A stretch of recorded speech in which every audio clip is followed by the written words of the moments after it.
Welcome back to the channel and welcome back to another quick pick prediction video.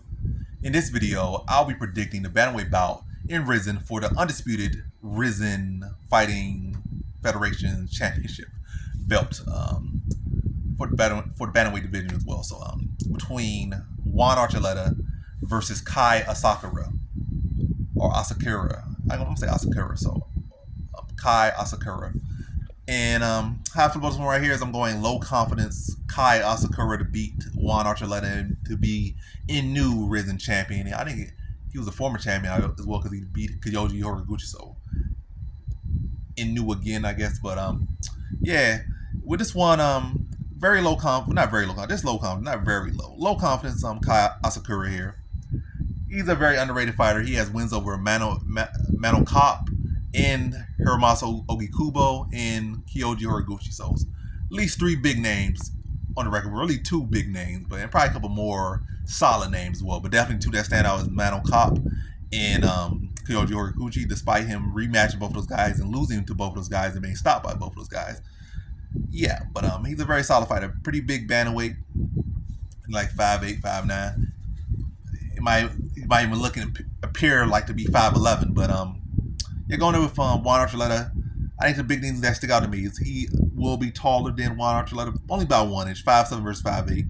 No big reach advantage. I mean, no big height or size advantage, but I think he'll look bigger in the cage, or in the ring, not the cage. He'll look bigger than what's listed between the two. He's a good bit younger. I think he's 30 versus 36, so he's kind of just entering his prime, and Juan Archuleta is kind of declining. He might be on a winning streak right now, and he might just won the belt, but I feel like he's declining just a little bit.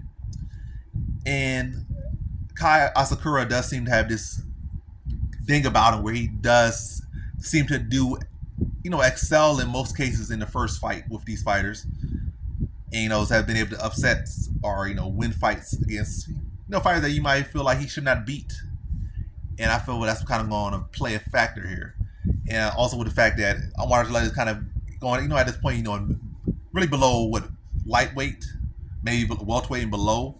Once you start to get over 35, over 36, that's when you start to decline and maybe lose fights that you probably wouldn't have lost maybe a year or 2 prior.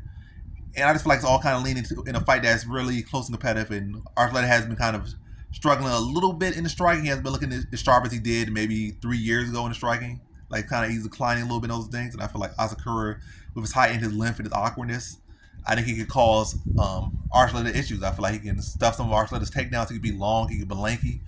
And also with the RIZIN rule sets, he could catch him in areas.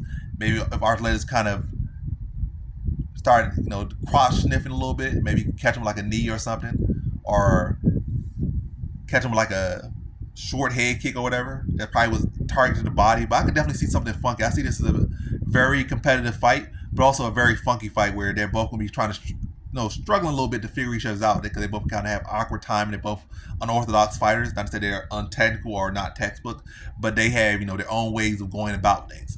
And it's actual crisp technique. It's not like this, they just throwing spinning elbows and just be all like sloppy. Like, y'all got clean technique, but y'all crafty, creative fighters. And that's what I'm saying. Like, clean, solid technique, but both crafty fighters. And it's definitely be a filling out process, but I definitely think it's going to be a filling out process with fire. But I think that fighting Asakura is going to weather it better, or at least going to land flusher, especially with his length in his frame.